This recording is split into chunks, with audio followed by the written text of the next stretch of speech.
Well, good afternoon and welcome to another video by Agrisprimente. This one is the first of a series of probably quite a few that are going to cover the French-made siphon refiller machines, principally associated with the company AutoSiphon of Paris, although I'm not clear whether similar siphons were made by other companies elsewhere in France, such as this one here, which I believe is quite an early one.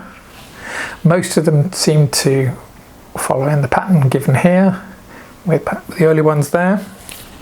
The commonality between all of these is that they were designed to take a special, what I believe to be proprietary type of carbon dioxide capsule, which looked rather like this. And here is a box of 20 original ones, all now empty.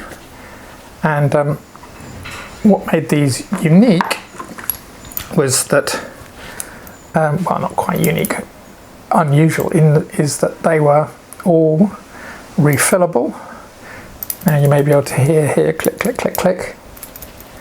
There is a valve inside this top part, this threaded part, which allows the capsules to be refilled at some sort of central factory. And I believe that the reason for this was that so that the capsules could be sent out to more remote bars and hotels and things like that, down rutted lanes and roads, rather than having to deliver filled soda siphons. So this gave the hotels and bars the ability to use local water in proprietary designed soda siphons and fill them with gas, and then exchange these capsules for new ones at a nominal cost. Now I have seen, for example, here I've got a box of 20, which may have been designed for a small bar or something like that, but I have seen boxes containing 48 or 50 or even more of these, still in a wooden box, for sale on eBay and on other sites as curios.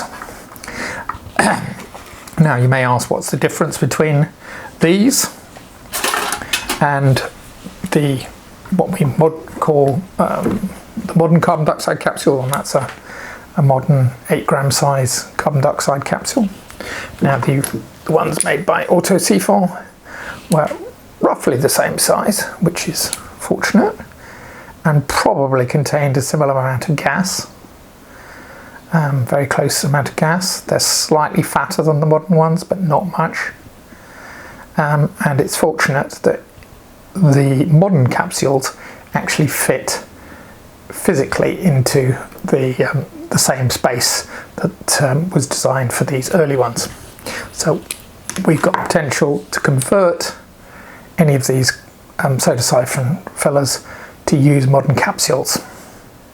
But the big difference between these soda siphon capsule fillers and what we have to do is that the original soda siphon fillers used just a brass pin, hollow sort of hypodermic style pin, which just went down the centre of these capsules and pushed open the valve in there, releasing the carbon dioxide into the soda siphon. That won't work with modern carbon dioxide capsules, because these have a metal diaphragm on the end, thin metal diaphragm, which needs to be punctured. Now, for the purposes of our first video on this subject, what we did is we got an original pin and we mounted a small sharp stainless steel piercing pin into the end carefully, and then used that to actually pierce the diaphragm on a modern capsule.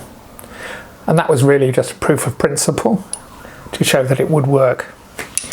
Now what we've done is we've had a number of special piercing pins manufactured, where the piercing pin is actually a thick wall stainless steel tube which has been turned down at the end to form a piercing pin, a hollow piercing pin, and that is what will do the piercing of these.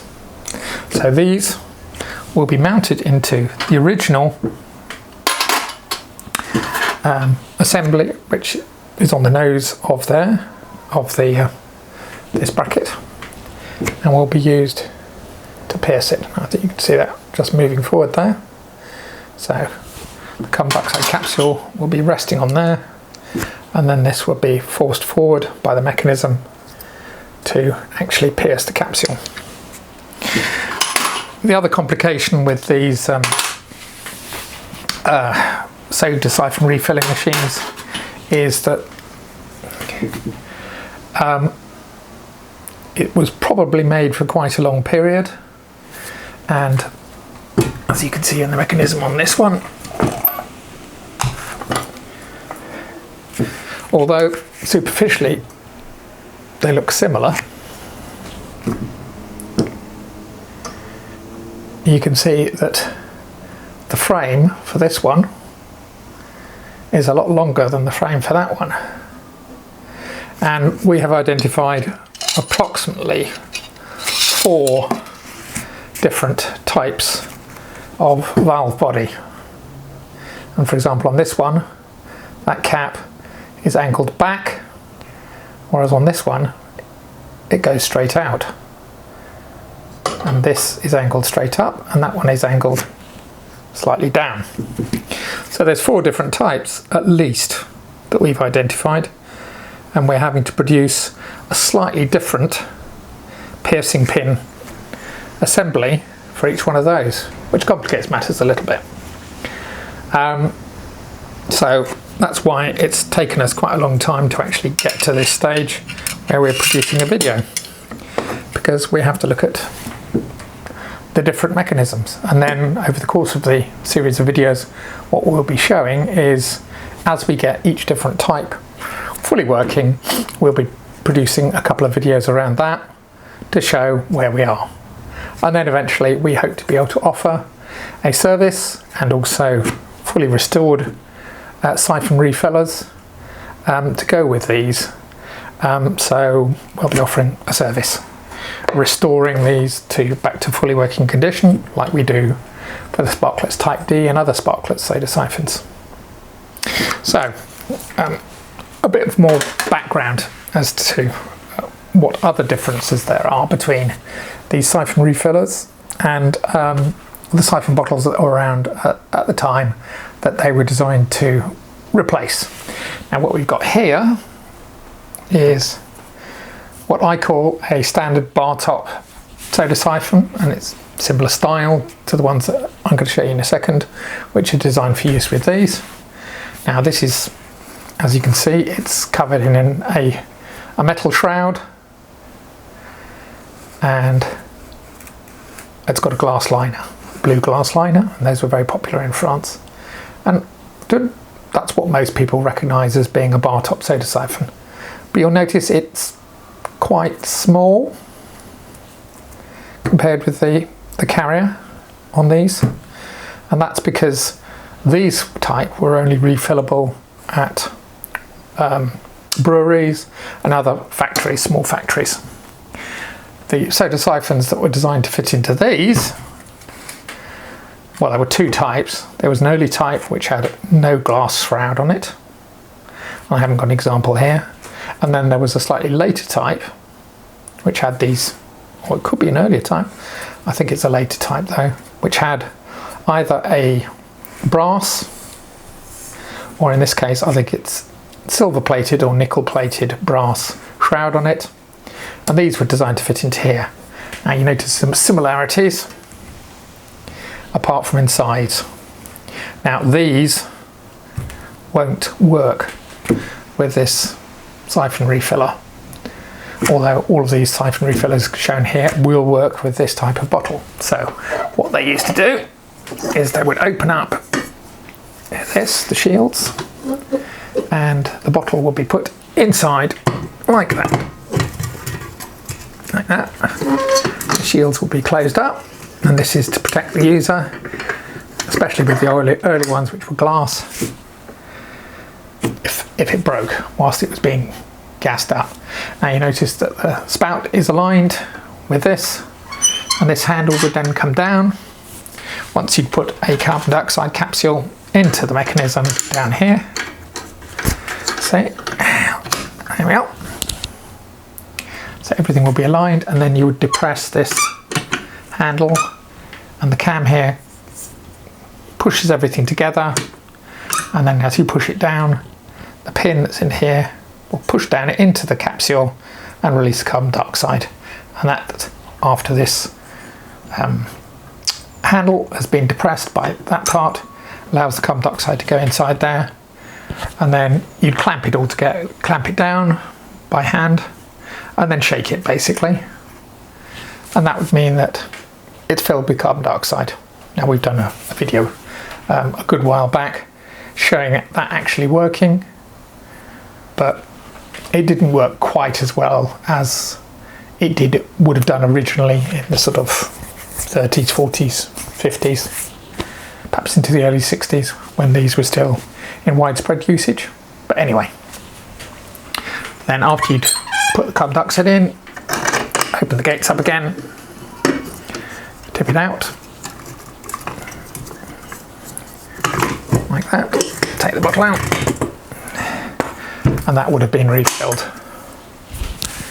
And that would have been refilled, and then you can pop out the original capsule and put a new one in. And in our case, we'll be using a modern one, and it fits into there, roughly the same place, but due to it being slightly different length, all of the alignments are out, so you actually have to do some jiggering around with the size of the piercing pin that goes in there to pierce that capsule. So that's what we're doing now. So I hope this video has been interesting. This introduces you to the work that we're currently doing on bringing these back into usage, and once it's been completed, we'll be able to provide a service and also recondition the bottles that are supposed to go with this so they're actually usable again. Thanks very much. This video has been brought to you by Aqua Spumante.